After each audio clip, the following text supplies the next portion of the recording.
We are broke as a country. We are broke. We have a $36 trillion federal debt, and our deficit every year is running that up. And I think we're at like 107% of GDP.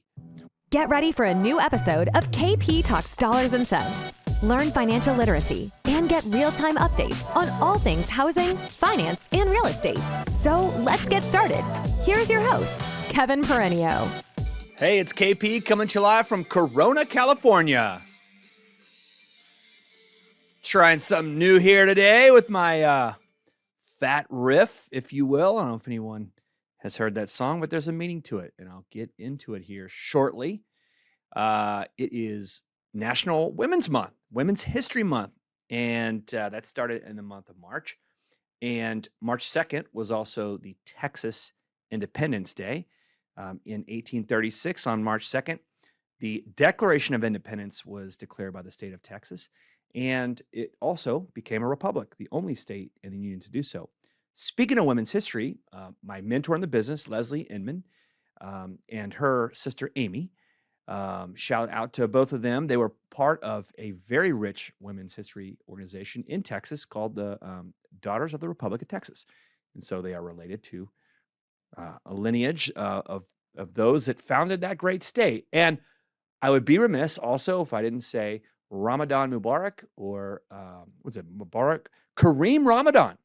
That's the other one. So we are officially starting one of the largest religions in the world's holiday. So lots going on. Beware the Ides of March. Let's get into the news. It's a little crazy. It's a little hectic. How about that for an intro?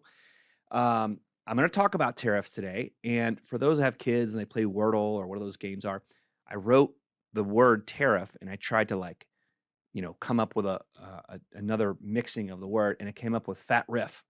And so shout out to anyone that plays guitar out there. I know Mark's out there, Cunningham, and a fat riff.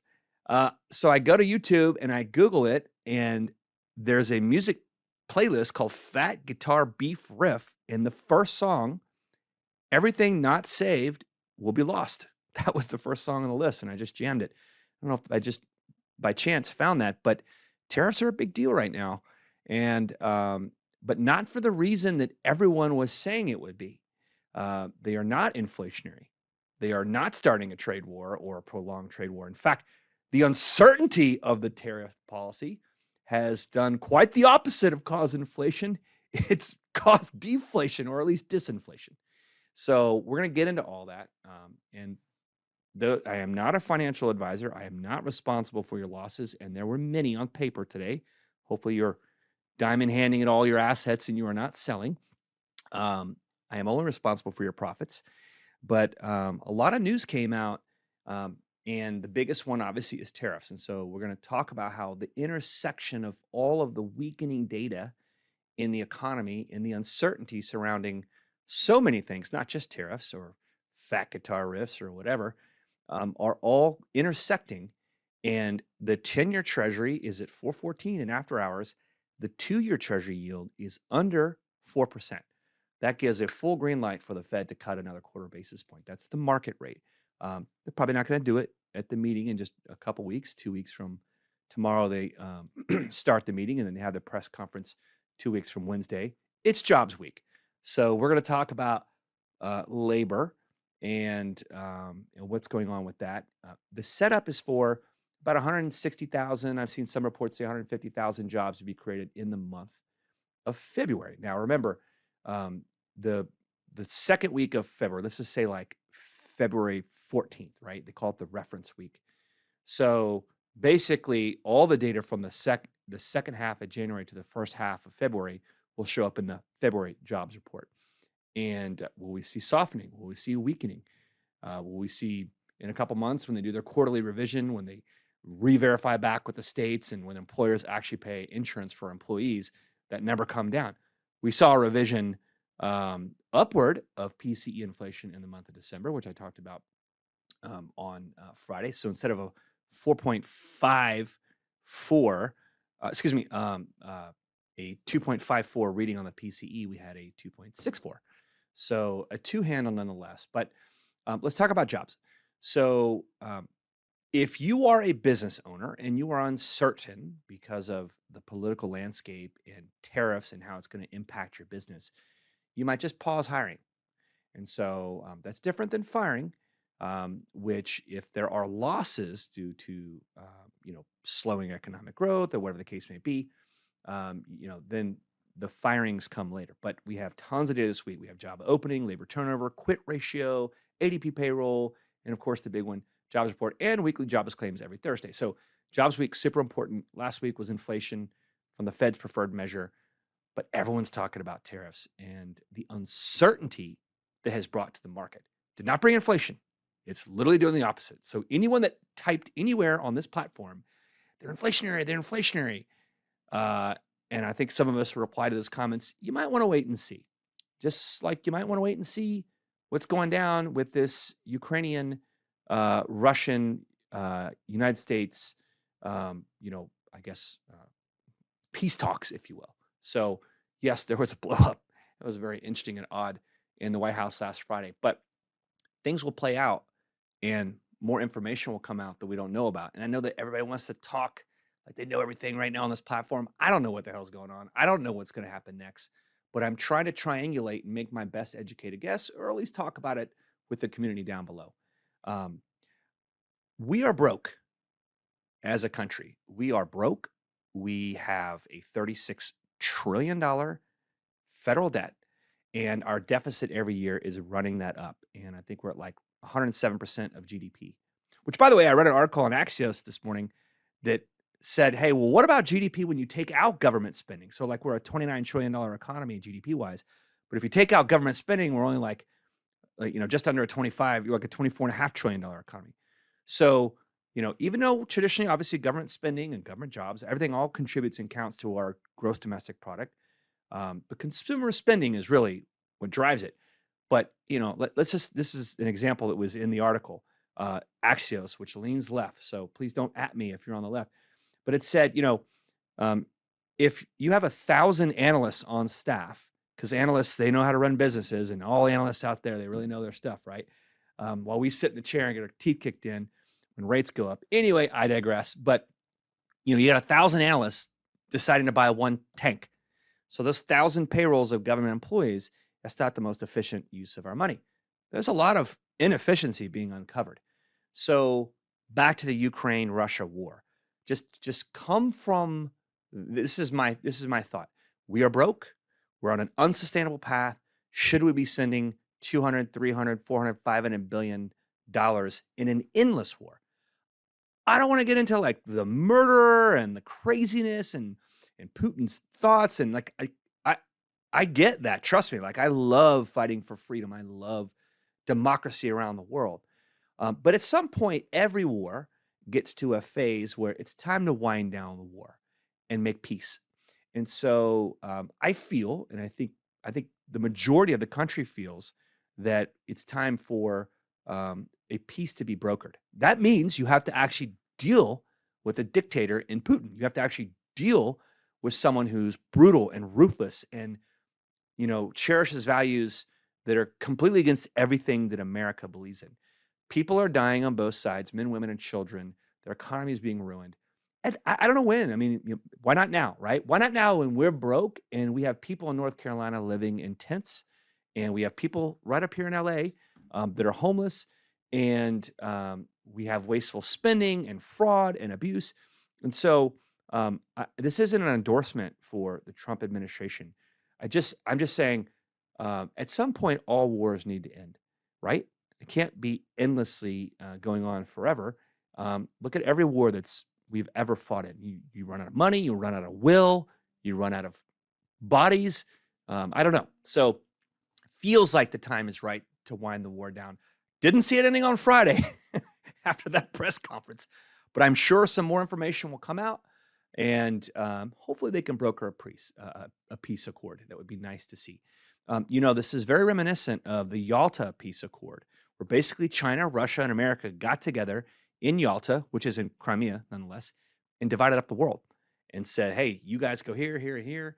And so I don't know, maybe something like that gets done again. I mean, it was a very interesting analyst that wrote this article. Okay, I digress. I'm not here to talk about peace in the Middle East, or which that's been going on forever. Would love to actually have some peace. A peace dividend is good for trade and business and the flow of money and our GDP and our interest rates and our business and everything that we do. And so inflation is going to be on the discussion point in the next couple weeks after the tariff talk is over. There's Trump is addressing both chambers of Congress tomorrow evening. I won't be watching it. I'll get all the highlights and the tidbits from all my different stock analysts and analysis.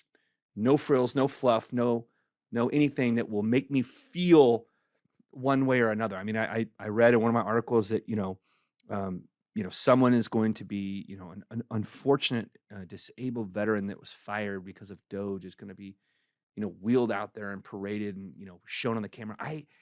Stuff like that, like when it's just pure pandering, I just can't even watch any politics. And both sides do it. Both parties do it. I mean, how about Fort Knox? You're going to put a camera on, Elon Musk and President Trump and go roam around and look at golds like the Geraldo, unveiling of Al Capone's vault that had nothing in it.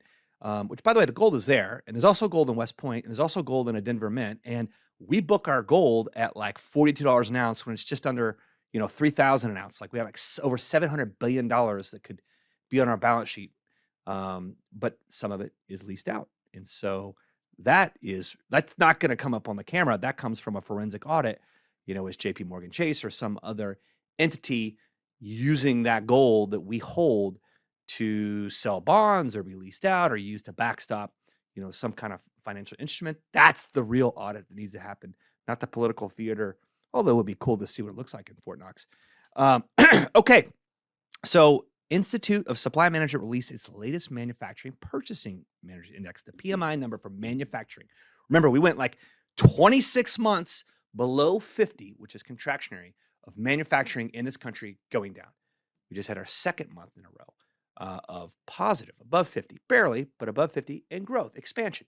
And so now, was that because this pro-manufacturing administration? Was it because a lot of people are manufacturing a bunch of stuff to get out in front of tariffs because, they don't know what's going to happen with their business model when tariffs that are uncertain and unknown, and we don't know when they're going to last and how much they're going to be and what they're going to be on. Is there going to be a carve out? I heard a great example last week. Like, let's say like your GM and all of your leather and stitching and seats are made in a plant in Mexico, and now that has a tariff of 25%. Well, that just made your car more expensive. So you're pausing. You can't just build a stitching plant tomorrow and start making all your upholstery for your cars. That takes time. That's not good for economic growth. And so you just have to buy that stuff in the meantime from Mexico at a higher price and likely pass the costs on to consumers at a time when rates are higher, which, by the way, rates are going lower. So hopefully it shows up because of all the craziness and uncertainty and slowing GDP. And speaking of GDP, I know there's a lot of headline numbers about a negative 1.5 or 1.75 or 2.8% GDP. There's data that comes in and gets input into the figures that come up with GDP, which overwhelmingly is consumer spending, which we don't have all that data for January, for February, for March yet. But we do have the trade deficit, the trade balance number for January, and it was whopping because of all the forward pulling of buying imported goods pulled forward ahead of tariffs. It's going to look like Q1 GDP is super low. It should smooth out over the year, but Q4 was 2.3%. So again, not a strong economy, but manufacturing up. We'll see if that's just a blip on the radar, although it was 2 months. Q4 earnings, the stock market is largely over. I think there's like four or five more companies that report between the next 2 days or this week, and then it's over. Earnings were actually good. So you see the stock market selling off. It's a mean reversion, right? I had someone in here comment on one of my posts a couple weeks ago when I was talking about the stock market being literally at all-time highs, like just a little under 2 weeks ago. And I bought a put. That means I bet on the S&P to go down. I placed that trade. I wish I would have held it longer. I would have made a lot more money. But these stock markets, they go up, they hit these levels of resistance, and they kind of pull back. We're in a natural digestion period. Is it normal for stocks to run 25% every single year endlessly, to be in a war endlessly, for inflation to go up endlessly, for the housing market to be in a recession and manufacturing to be in a recession endlessly? These things, they go up and down. And so, job crypto summit. The crypto summit is coming out this week. The president wants to put strategic assets on our reserve as a country and buy all these different, cryptocurrencies, Bitcoin, Ethereum, Cardano, all this kind of stuff. Again, not a financial advisor, but it's kind of cool that the biggest company in the world wants to get involved in that. So I can get into so much more stuff. And I'll probably do a Wednesday video from California. Going to the California NBA to legislate on the Hill for the insurance crisis tomorrow. Have a great one. Cheers. Hey, it's KP coming to you live from Newport Beach. Going for a little ride here and Tesla off to a lunch appointment. And lots going on. Finished up our national TPO call for our wholesale and correspondent channels. Just a minute ago, had the last word with Crispin Commentary podcast today with Brian View and Courtney and Christy. It was pretty awesome. So lots going on. Axis Lending Academy had a board meeting. Mortgage Innovator Conference is coming around the corner. And we are still taking sponsors. I know everyone's focused on ICE, but when you get back, it is time. It is time when you get back from ICE Experience, which I'll be there Sunday, Monday, Tuesday, which is a great tech show. It's time to focus on the Mortgage Innovator Conference. We're bringing a lot of VC money and venture capital in there to do some tech showcases. It's going to be a little different approach this year, and we think the right one.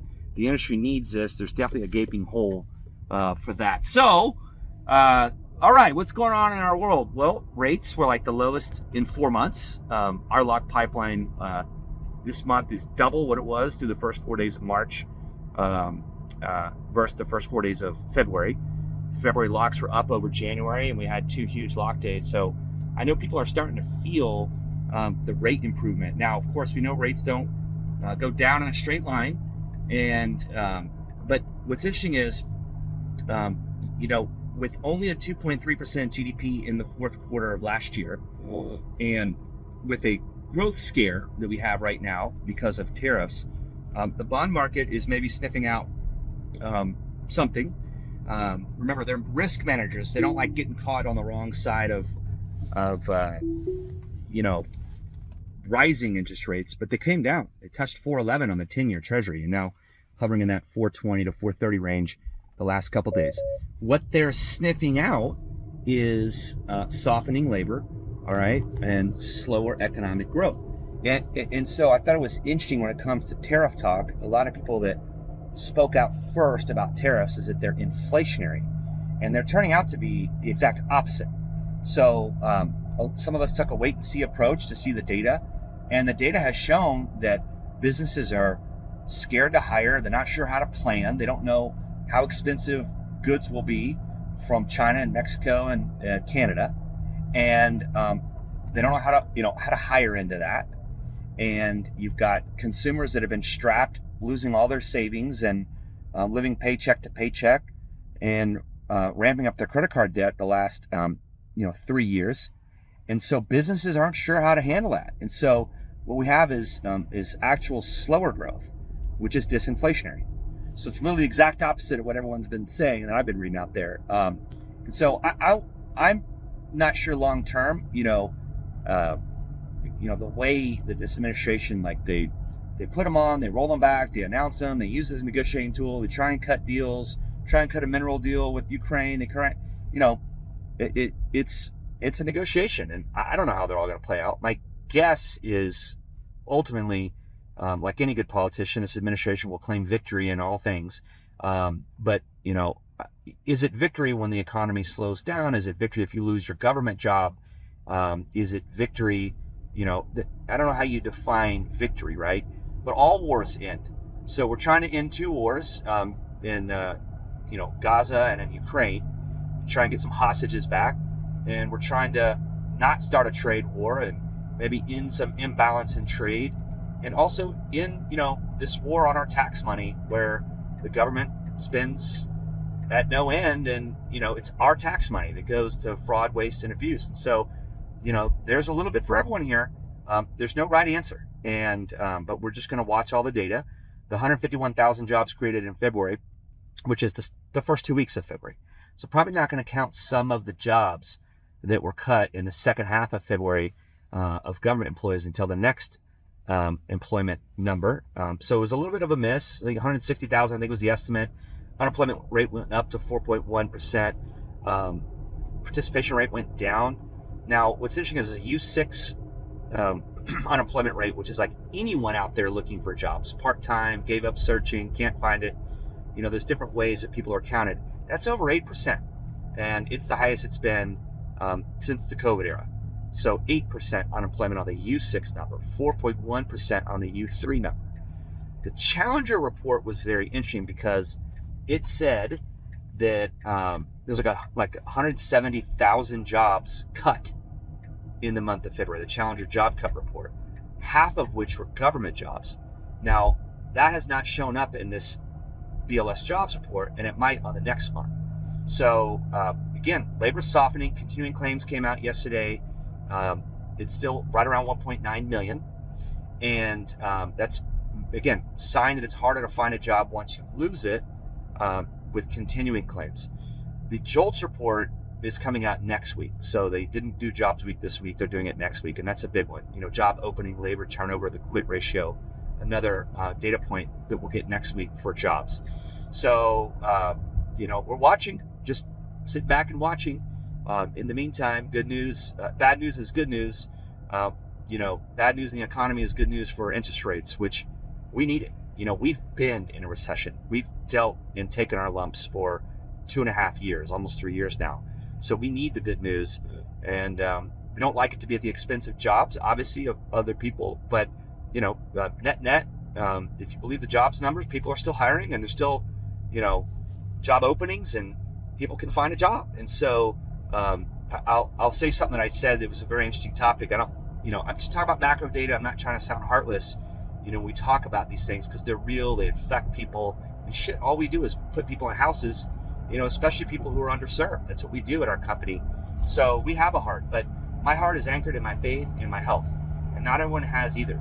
And so, let's take the weekend to get right and, worry about things that matter and try and, break bread with our family and friends and, push forward in the spring purchase season. I will say that there are a lot of zombie companies out there. Zombie companies are, for example, the Russell 2000 is like 2,000 small businesses, small caps. 43% of them didn't make any money the last 12 months. They're walking dead. It's a zombie company. So they need lower interest rates. They need lower interest rates to get debt facilities to continue their operations. And 55% of all jobs in America are created by small businesses. Lower rates is important, and rate cuts are on the rise as far as expectations with some of this growth scare lately. There are now 3 rate cuts projected this year, whereas a month ago there was 1. 2 months ago, 3 months ago, people were saying the Fed should raise the rates. Inflation is ticking down, albeit slowly. It may get stuck at core PC at 2.5. It may get stuck there. And that's not too much higher than the historical average over 40 years of 2.2. The European Central Bank cut again, and all these banks tend to work in concert with each other, and they try and kind of cut along with each other. So a Fed rate cut, not necessarily at the March meeting in a couple weeks, but at the May meeting, seems highly likely of 25 basis points. Look at the 2-year Treasury, it's under 4. That's the market rate that the Fed really looks at.